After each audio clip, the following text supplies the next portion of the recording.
kulanti waxaan daawadalkuna soo dhawaada wararkii ugu dambeeyay Soomaaliya caalamka qodobada wararka caawa warbaahinta ogaal aan ku soo qaadanen waxaa ka mid noqon doona maamul dhisidda gobolka Banaadir oo meel gabagaba maraysa xilli ay dowladda dhexe ee federaalka u gaamiyay madaxweyne Farmaajo la sheegay in iskoristaga arintaasi ay ku sameysay ciidamada Itoobiya ee qabsaday gobolka Tigreegana waxaa lagu eedeeyay goobsi inay ka geysteen caasimada gobolkaasi Tigreeg ee Mekelle Canada oo Soomaalida ku tilmaamtay inaysan madow toos ahayn ama madow sax ahayn iyo ururka Al-Shabaab oo laga dilay in ka badan 1,000 askari sida wararkan ku helayno kadib markii weerar lagu qaaday gaadma qodobadaas iyo waliba qodobo kale oo xiiso leh ayaan daawadayaal ku soo qaadan doonaa warka caawa warbaahinta ogaal waa 22 bisha January 2021 daawadayaal haddii aanu daawadayaal ku bilowno sida warbaahinta ogaal media waxa xaqiijiyaan qaar ka mid ah saraakiisha dowladda iyo waliba maamulka gobolka Banaadir waxaa meel gabagaba maraysa maamul dhisidda gobolka Banaadir iyadoo la sheegayo in siyaasiyiinta u dhashay gobolka Banaadir iyo waliba sidoo kale waxgaradka ay kulamadii ugu dambeeyeen magaalada Muqdisho ay ku yeelanayeen la isku afgartay baa yiri in loo dhiso gobolka Banaadir maamul gooni ah maamulka gobolka Banaadir yeelanaya noqon doono mid la mid ah maamul goboleedyada markaasna xuquuqda maamul goboleedyada oo la yeelan doono matalaad ahaan markay noqoto siyaasadda maamulka gobolka Banaadir ayaa hadda wax matalaad ku leh siyaasadda dalka iyadoona kaliya ay matalaadeedu tahay gudoomiyaha gobolka Banaadir ahna duqa magaalada Muqdisho inay ku yeelato wixii intaas ka soo haray malaha gobolka Banaadir xildhibaano laga soo doortay iyo waliba sidoo kale senator matala labada dhinacba waxaana arrintan soo jiitay muddo iyadoona ugu dambeyntii hadda la sheegay in meel gabagaba marayso Villa Soomaaliya arrintan waxaa la sheegay in ay ka wareejisay isla markaasna ay doonayso inay ka hortagto iyadoona la sheegayo in la qaban doono kulan weyn ka hor inta la gaarin 8 Febraayo ah waqtiga ku eeg xilliga madaxweynaha madaxweynaha hadda talada ay madaxweyne Farmaajo waxaana la sheegay taasi in la rabo in laga hortago isla markaasna Villa Soomaaliya yaa rabtay in qorshahaasi uusan noqonin mid ful isla markaasna ay ka hortagayso waxaana wararka oo saan helen la sheegaya in Villa Soomaaliya ay adeegsanayso siyaasiyiin u dhashay gobolka Banaadir kuwaas oo la sheegay in la rabo inay ka hortagaan qorshaha ay damacsan yihiin dadka ka soo jeeda gobolka Banaadir guud ahaan ciidamada Itoobiyaanka ee Tigreega ciidamada Itoobiyaanka ee federaalka ee qabsaday gobolka Tigreega ayaa waxaa lagu eedeynaya inay geysteen falal ay ka mid tahay kufsi qaramada midoobay ayaana sheegtay in warar sheegaya in falal kufsi ay ka dhaceen deegaanada ay dagaaladu ka dhaceen ee gobolka Tigreega wakiilka gaarka ee qaramada midoobay u qaabilsan falalka kufsiga ee ka dhaca deegaanada ay khilaafaadku hareeyeen ee Bramila Batan ayaa sheegtay inay helayaan akhbaaraad laga naxo la xiriira kufsi kuwaas oo meelaha qaar in dadka isku hal qoys loo khasbiyay in ay isku galmoodaan qaar ka mid ah haweenka ayaa militarigu ay kufsadeen iyadoo la siinayo cunto ay u baahnaayeen ayaa lagu yiri Barima Baten ayaana ku baaqday in loo ogolaaday hay'adda qaramada midoobay inay awood u yeeshaan inay gudaha u galaan gobolka Tigreeg gaar ahaan xeryaha dadka qaxootiga iyo waliba barakacyaasha ay ku jiraan Wasaaraha dalka Itoobiya Abiy ayaana ku guuleystay abaalmarinta nabadda sanadkii 2019 ayaa ku dhawaaqay horaantii bishii November sanadkii hore howlgallo military oo lagu qaaday jabhadda Tigreeg si looga jawaabo weerar lagu soo qaaday saldhigyada ay ciidamada federaalka ku laayeen gobolkaasi ee Tigreeg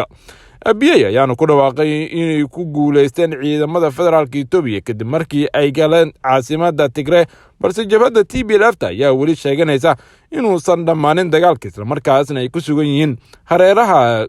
hareeraha magaaladan dhexe caasimada ah ee Mekelle mas'uuliyiinta hay'adda u adeegtaan ee bulshada Soomaalida oo ka dhisan magaalada Ottawa ee dalka Canada ayaa sheegtay in ay la fajaceen go'aan ay wax ka tirsan dowladda ugu diiday dhaqaale loogu talagalay kadib markii ay ku tilmaamtay in Soomaalidu aysan ahayn madow sax sida uu shaaciyay telefishinka CBC ee dalkaasi Canada maanta xilligan oo uu adduunku marayay in wax noocaas oo kala lala kulmo waa arin aad iyo aad looga naxayo yiri Maxamuud Xaaji Aadan oo ka mid ah aasaasayaasha hay'adda Soomaalida caawisa ee dhaqaalaha loo diiday dadka go'aanadan ay ka soo baxeen ama waxay ka soo jeedaan duni kale ama kama tirsana bulshada madowga ayuu si raaciyay hadalkiisaba waxaana hay-adooda ka mid ahayd boqolaal hay-adood oo dowladda Kanada ay codsigooda dhaqaale ku gacan saartay maadaama ay ka soo bixi waayeen shuruucdihii loogu baahnaa.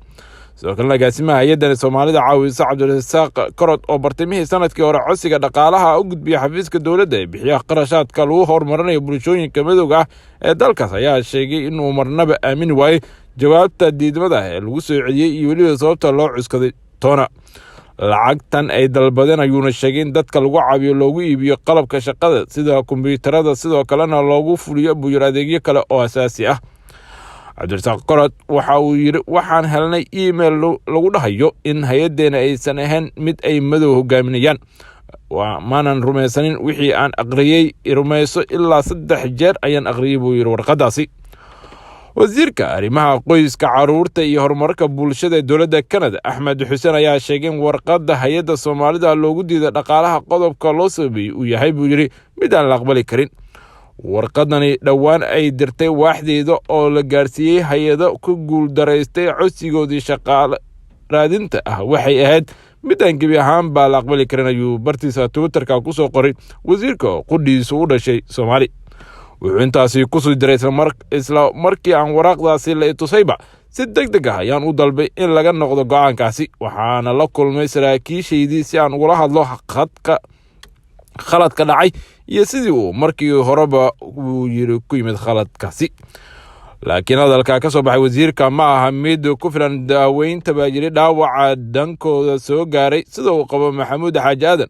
siday bay waaxda dowladda ee magaceedu loo soo gaabiyay buu yiri ESDC u hagaajin doontaa dhaawaca soo gaaray xiriirkii ka dhaxeeyay iyada iyo bulshada madowga. waxaan haysanaa buu yiri caqabado aad u baahan iyo dhibaatooyin badan. kalsooni aan hanaanka dowladda ku qabtay dhaawac weyn ayuu gaaray ayuu yiri.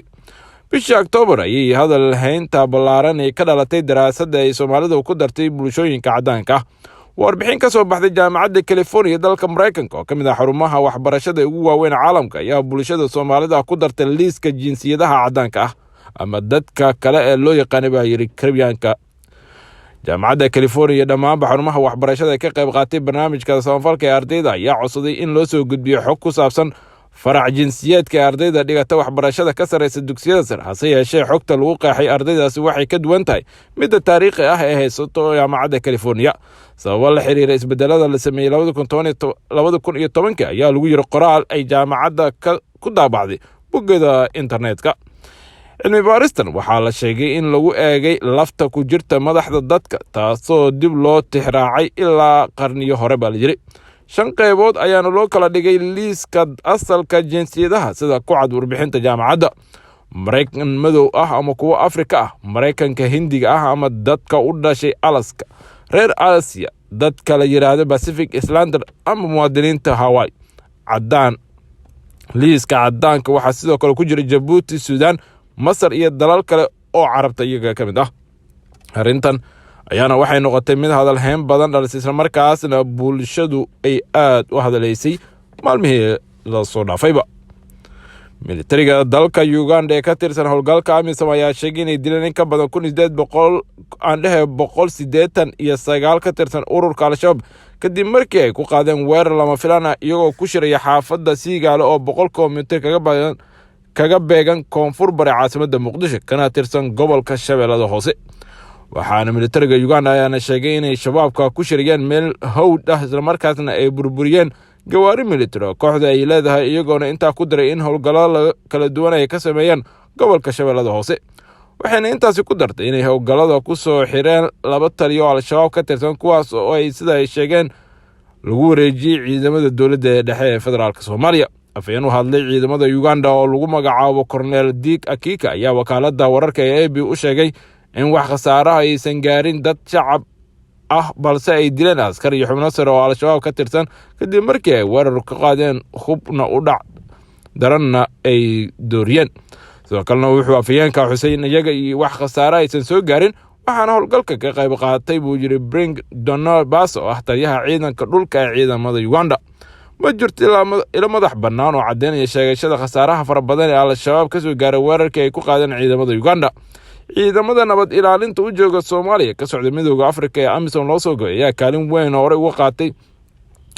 in Al-Shabaab laga saaro caasimadda muqdisho ee Soomaaliya. intaas ayaan ku soo gabagabeynaa warkeena taliya kuna daba nabadgelyo.